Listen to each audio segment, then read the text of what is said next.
Well, hello everybody. So today is a interesting episode. It will only be me, and I'll be talking about something I am very passionate about, which is entrepreneurship. Welcome back. My name is Donovan, your host as always, and today we're talking about what it takes to make it. Now, since it's only going to be me, it's going to be filled with awkward pauses because I am literally just talking to myself. And as weird as this is, I think it's something that I've always wanted to talk about because having a recorded version of my thoughts is kind of a fun little way for me to see how my beliefs or my education changes and my outlook on life changes over this next year alone. So with that in mind, let's just jump right into it. I wanted to start with success. I think a lot of times you need to gauge things with success. Milestones are set, and once you reach that, that's your success. And a good example I always like to use is, and I know Raquel's always going to get on me, but for working out, when you increase your weight or you get you've lost enough weight to go down a percentage in body fat, whatever it may be.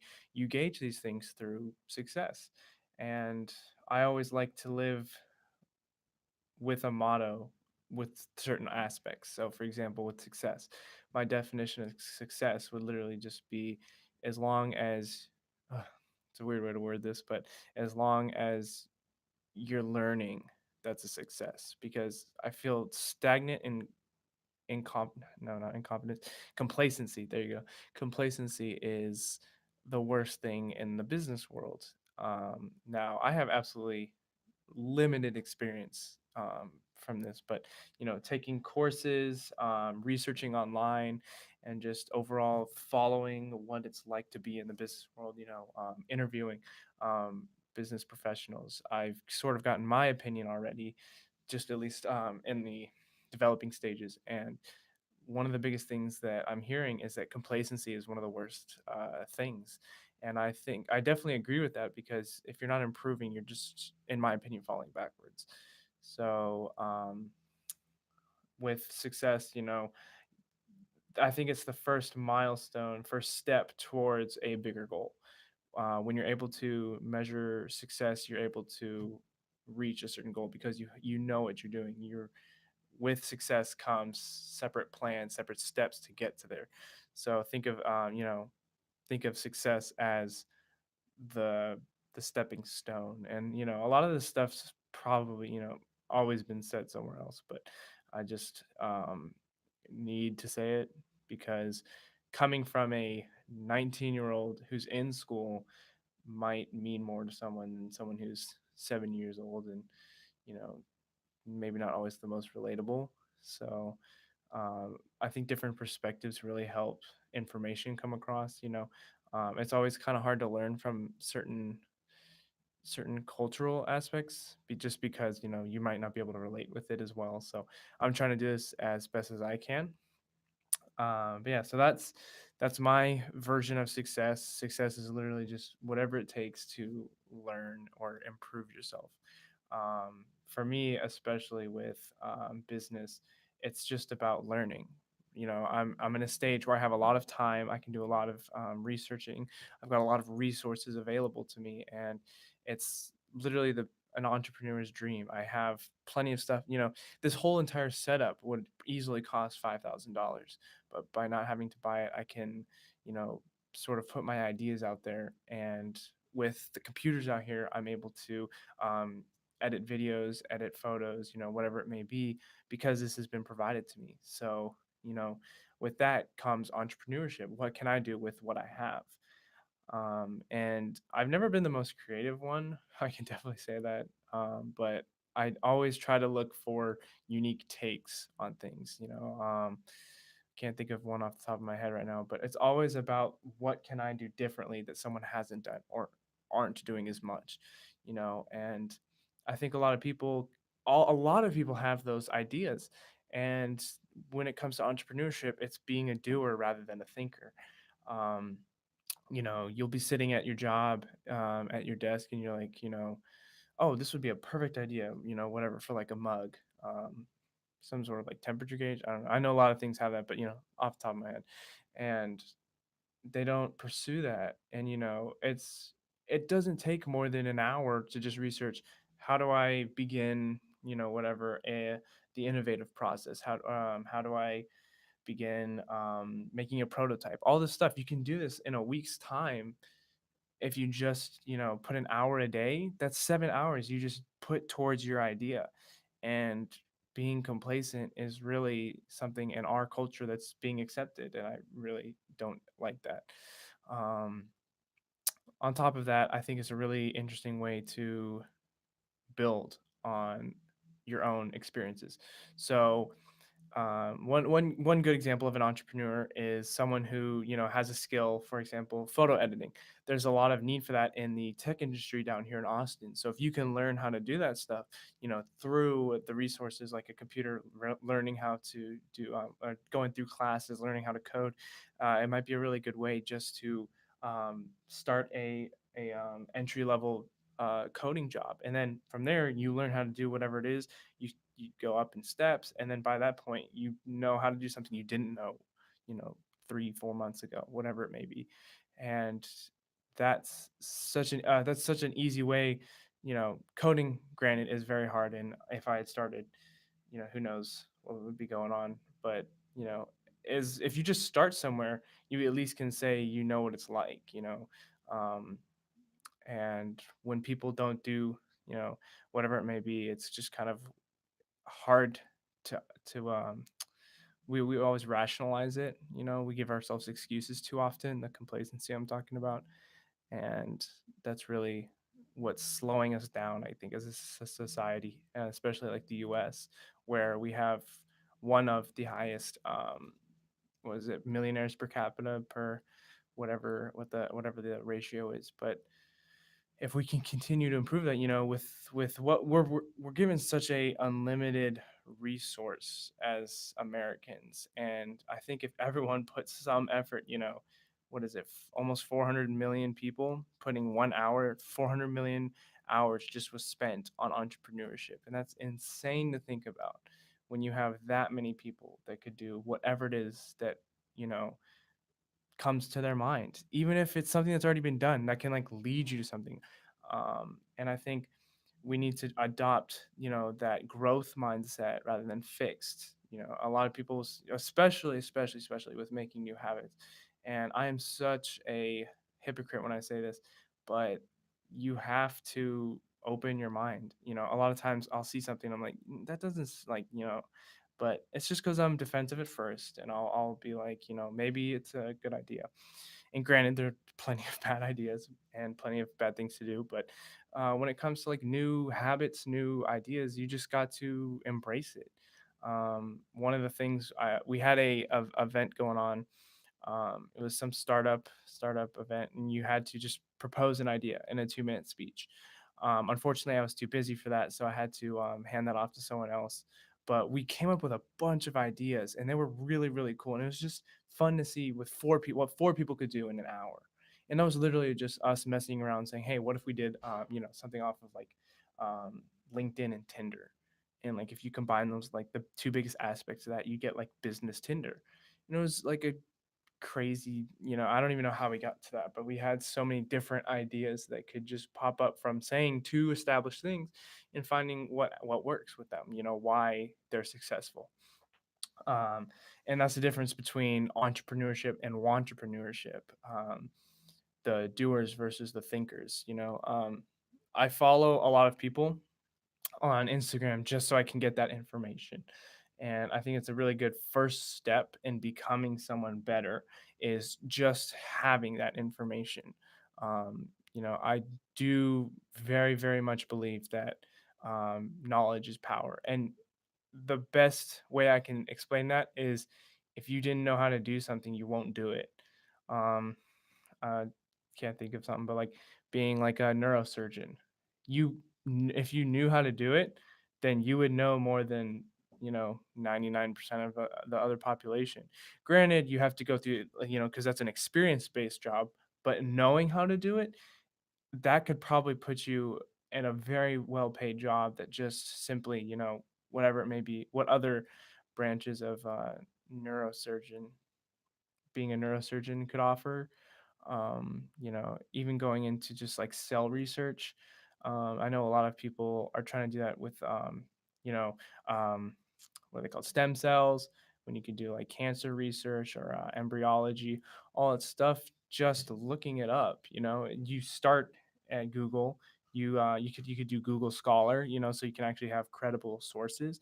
And then what's funny is, you can go to the bottom and actually have their sources cited. So you've just pretty much tenfold increased what you could look at. So if you have a relevant article, scroll to the bottom and all their sources that are cited, you take those, and then it's just like networking. One person knows 10 people, which knows 10 more people, which leads me to networking.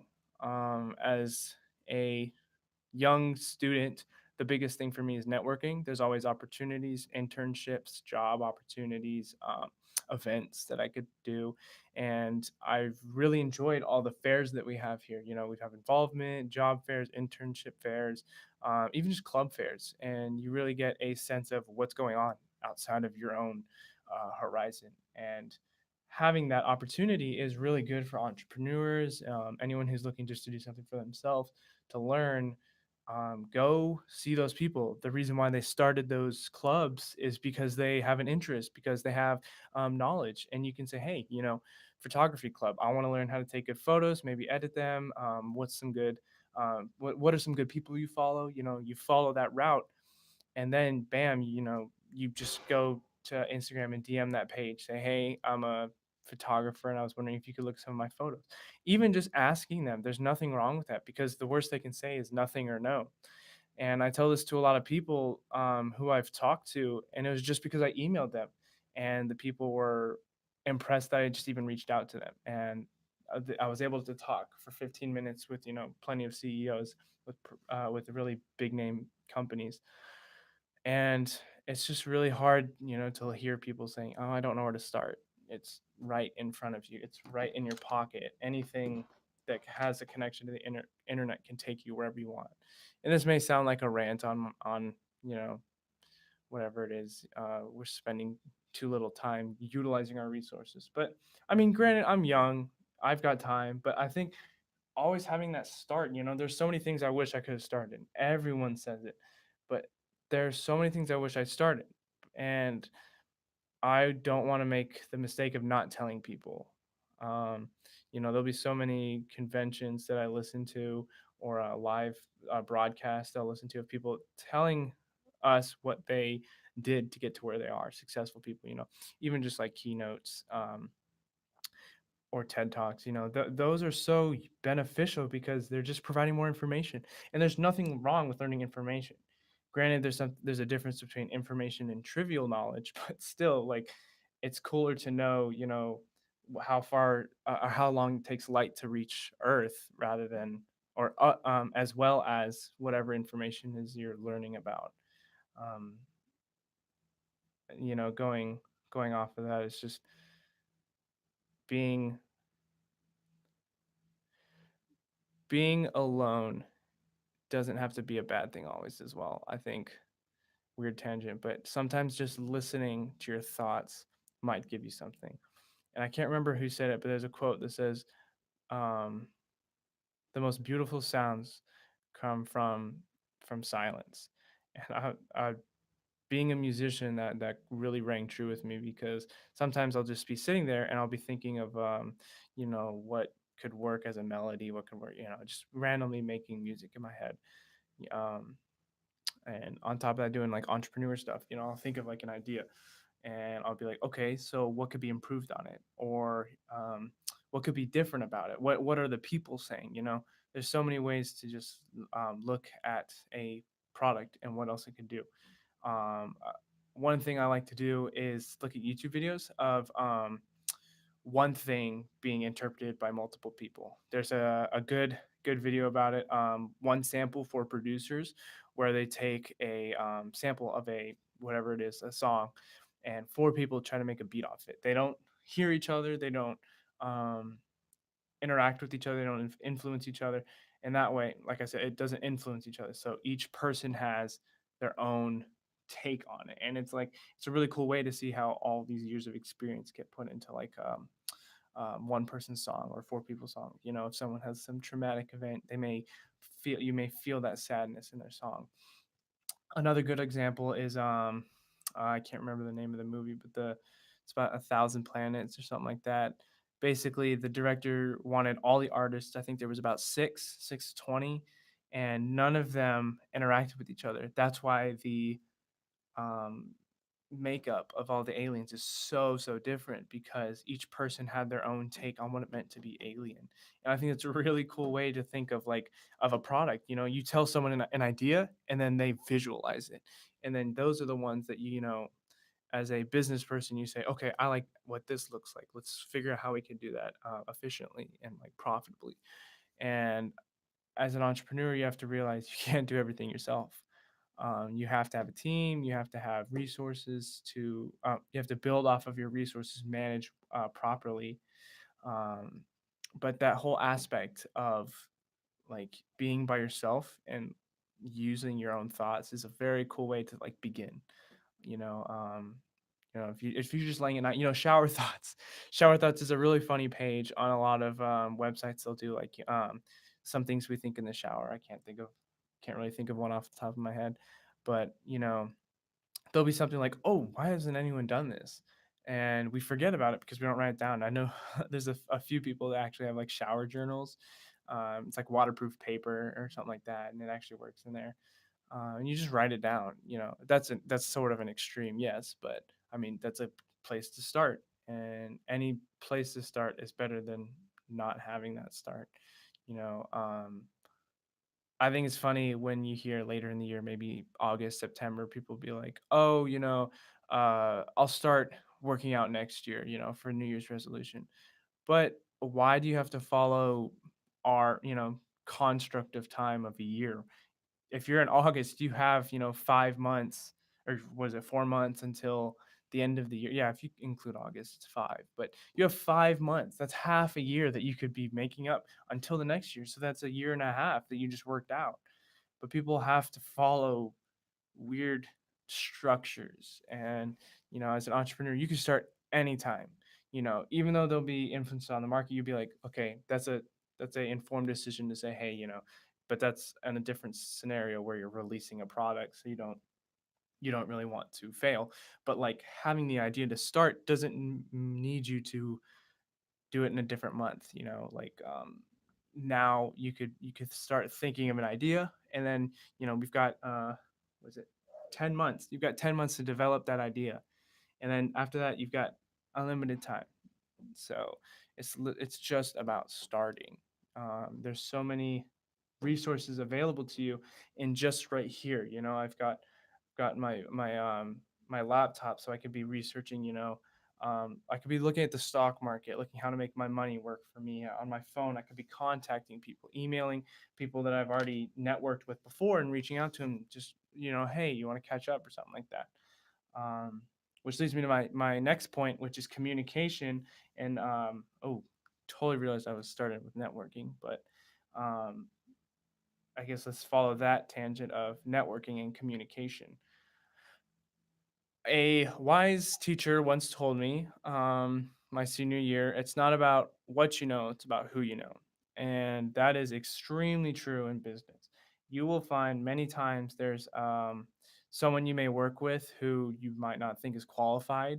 And then you're like, how did you get here? And it's just a matter of who they knew. A good example is, you know, if you had like I had like Brooklyn Nine-Nine. There was there's a couple episodes where Captain Holt leaves the precinct because he was very distraught that he didn't make the commissioner job.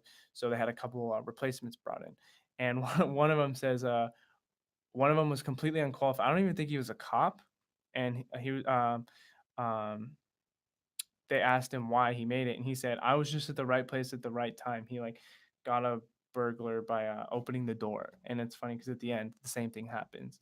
And so he and the one that it was chasing down, I think, was like the commissioner. I don't even know, the commissioner's wife or something's purse. Anyways, Um, it's just because he was at the right place at the right time.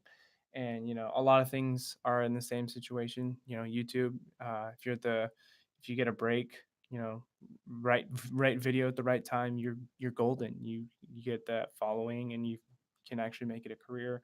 Um, when I was getting my first job in retail, I was heading home from an interview. Um, my teacher was like, if you're ever off from an interview and you've got time, why don't you go stop somewhere and just hand out resumes? So I did that. I went out to this little outlet mall. It was a couple of men's retail stores, and I was dressed for the part, so I knew I could look presentable, and I handed resumes out, and I got two interviews and a callback. And I just went with the one that called me first, and I really enjoyed it there. But it was just because I had the time to go out there. Um, like I always say, if you just like I always have said in this video, just start. It's all a matter of starting. But with networking, it's literally just going to talk to people. And I really want to do more networking down here in Austin. So what I really like to use is Eventbrite. Not sponsored, by the way, but Eventbrite is really helpful for just finding events around Austin. There's, in a city like this, a very, very rich cultural spot, especially in Texas and the US. There's so much going on, with uh, two one major campus. You've got all of downtown. You've got a lot of on SoCo. You've got a lot of artistic culture and just culture in general, the tech industry. There's a lot of events, even the convention center. Dallas is well known for having a lot of headquarters and a little bit more business oriented rather than just tech in general. But we have the convention center down here, which brings a lot of people from around the globe.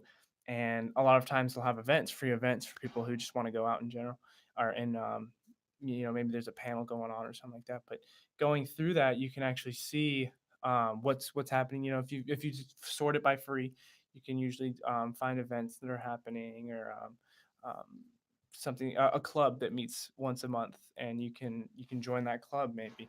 But Eventbrite's a good place to start because it just shows you what's going on around your city. And there was a lot of places like that up in Dallas that I started going to just because I wanted to meet people. Um, and on top of that, I want to add a little small tangent is business cards.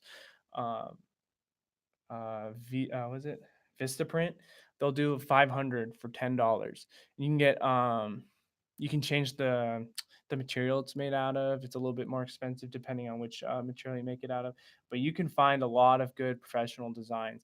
And nothing beats having a business card in the business world, because at this point we're still at a time where the old fashioned are using business cards, and it seems more genuine. If you just hand them their number, there's no face attached to it. But when you have that, you've got a name, you've got an address, you've got a phone number. At any point, they could contact you, or you could contact them, whatever it is. Having all of your profiles on there, LinkedIn, maybe Google Plus is gone, but a resume is always good to have on there. You could have like what to call it, a little link or something like that. But what something like I did senior years, I made a digital portfolio, which entailed all of my progress from the year, resume, relevant experience, photos, and it's basically a digital resume. It's got pictures, multiple different topics relevant to me, to what I've done, achievement wise, milestones, whatever it is, whatever I've done. And it's a little outdated right now just because I haven't really found a need for it. But I think I want to reintroduce it because going into a job, having a website is actually kind of cool for people. And utilizing Wix, Weebly, I think, what's another one that's free? I think Squarespace, you can do like a trial or something, but there's a lot of places you can do free websites, and you don't really even, no one cares about the subdomain. No one cares that it's x.weebly.com. It's just a website, and you can add stores, which is a really cool thing. You can do um, links that go to YouTube. You can do um, drawing a few blanks, but you can customize it basically the way you want, and it's cool to utilize those free resources. Another good example is the library. The library down here has a lot of editors and I think can't remember what their titles were, but a lot of people that can help you with creating um, in, information on the internet. You know, maybe if you wanted to create an article about something specific or make a podcast, whatever, they can teach you how to do that. So with that, networking is really important. You always have to go and you should always go and find people. There's always events going on. I am a big advocate of it. I cannot always do it just because usually I work on the weekends, but going out is always a good way to just meet new people. Granted, you have to have a reason why you're going out, not just on a Friday night at a club saying, yo, I'm networking, go somewhere where it's actually for networking. And that way you can get a mutual relationship started. One good way to do that is a lot of places when they're opening, they'll have like the local places do some sort of I don't want to say potluck, but they'll just basically promote a certain product there, and then you can actually go around and like kind of see what's going on and meet the business owners. And there was one like that back home that when I was working at my job, it was really fun to do because I came in, I was working with my buddy, we talked and met these really cool people, and like I got my nose waxed, which I would never do, but it was free, and I can't say it was fun, but it was interesting. But I never would have done that otherwise. And it was a fun way to meet a few new people that I sometimes talk to just about how their business is doing. If I ever wanted to pursue that maybe like a job there, I could always talk to them. But you have someone to talk to, and I think that's why a lot of places like what are they called? Multi-level programs. I don't want to say pyramid schemes, but that's why they recruit you, because you could possibly know someone that's really really famous. And I think it's really a really cool way to just utilize your network, utilize your resources an entrepreneur would. So I think most of that is about entrepreneurship. That's my experience in business, what it is, what it means to be an entrepreneur to me. Last thing I wanted to talk about is what I want to do in the future as of now. So today's February 20th, 2019. These are my current business goals, how I plan to achieve it. Um, going 5, maybe 10 years. That's a long, long ways away. But basically, I want to have some sort of small business established, something, e-commerce based, maybe focused on, something online so that I don't have to, be physically there. Time is the most important thing as an entrepreneur because, like I said earlier, timing is the most important thing, and timing is a subcategory of time. But having everything digitally means you don't have to have the inventory, you don't have to maybe have the people to interact with, you don't have to have um, a physical store, you don't have to have like the rent. But granted, then that moves on to digital. So sometimes you have to, rent a domain. Sometimes you have to rent people for, pay people for their services, like what's it called, HR, the help service desk. There you go, the help service desk. If a good example of that is like Amazon, you can what's called drop shipping on Amazon, and basically you buy wholesale from a bulk provider, a wholesaler, and then you put it on Amazon, and they do everything for you. You're essentially getting the money off of the products you bought. So they're providing the middleman transportation. So they will hold the inventory for you. They will transport it out, and they actually have a help desk so that anyone who calls can say you can lead them to that help desk on Amazon. Granted, they do take a fee out of that, but you can actually make money that way. And I think it's a cool way to um, actually use something that a lot of people use every day. You know, every time you go into Amazon, there's an option that says to buy used or new, and then there's different suppliers. You can also do that on eBay. I think you can do it on just pretty much any site that has that kind of different sellers, same product kind of feel. Um, Even like on eBay, you could just have a bunch of products and then people buy from your store like that. But yeah, if you just look up something, maybe you can get an idea from someone else and develop it off that. um, but continuing what I want to do with the small business, I want to at least have the business plan established this year. I'm doing a lot of things, brainstorming groups, a lot of contacting with professionals about what I should actually do. But I want to have that plan established by the end of this year. By next year, I want to be implementing it and working around my schedule to work with that. But within 5 years, I'll be graduating from here, or graduating school at least. Hopefully, going towards graduate school. A lot of people say in the business world you don't really need it as an entrepreneur, but I think knowledge, having that information is really key. So I, maybe I'll just do a different field.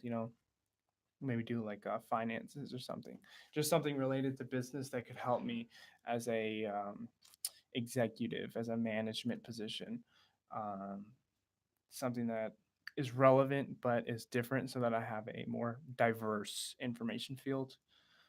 Yeah, so in 5 years, graduate school, looking to establish a career. I think right now is not a good time to do that, just because with summers, I do want to go home. There's a lot of opportunities back home, and in 3 months you can do a lot of stuff. But I'm still young, so I want to give myself time to rest while I still have the chance. Yeah, so after 5 years, that'll be, you know, my summer times will be up, and I'll start a career.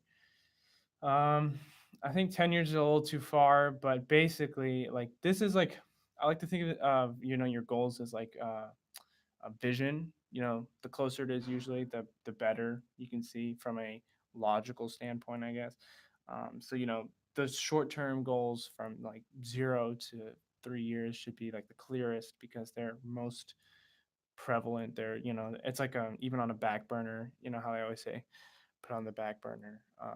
It's like your priorities, because these are number one. These are the ones that are going to impact you um, pretty quickly, pretty relevantly. And so, like, in 10 years, that is really far off. I can't see the sign that's 100 yards away. So, in 10 years, I really just want to be living in Italy. I think it's a very beautiful country. The culture is it's different. The culture is different, so learning from a different culture might help give me inspiration. And I think it's always a good idea for people to travel to foreign places so you can learn what it's like to be around the world. um, there's a lot of stuff I want to do in Italy. um, not just as a tourist, but um, as a citizen there. And a lot of my family wants to move different places. Like, my brother wants to go to New Zealand. He wants to move to New Zealand. Not sure where my sister wants to go, but she enjoys a lot of West Europe as well. And I think having that drive to go somewhere else really shows what you're all about. And I'm all about learning about different things. So I think having um, that place set in the future gives me clarity on what it is that I want to do. So, 10 years, I want to just be in Italy, whatever it is. From 5 to 10 years now, I'm going to be doing something in Italy. Um, yeah, I think most of that's off my chest. If, and this isn't a confession. Um, I think that's really all I wanted to talk about. I definitely have a lot more to talk about, but hearing myself is such a drag. Um, I will definitely do more of this if y'all like it. But these are my, we'll think of a title. But these are Donovan's thoughts on business today. Um, yeah, so that's what I think it takes to make it. Keep in mind, all this is completely subjective. I am a 19-year-old in school. I have almost little to no experience. I've got um, relevant classes. I've taken a few um, programs where I go and like shadow business professionals, but I think my view is, I can't say skewed, but limited. Um, And yeah, so that's Donovan's thoughts on business. Thank you for watching. I will see you all in the next video. Other than that, please check out the other videos. There'll be a little end card probably about here and here. Uh, Other than that, thank you for watching, and I'll see you next time.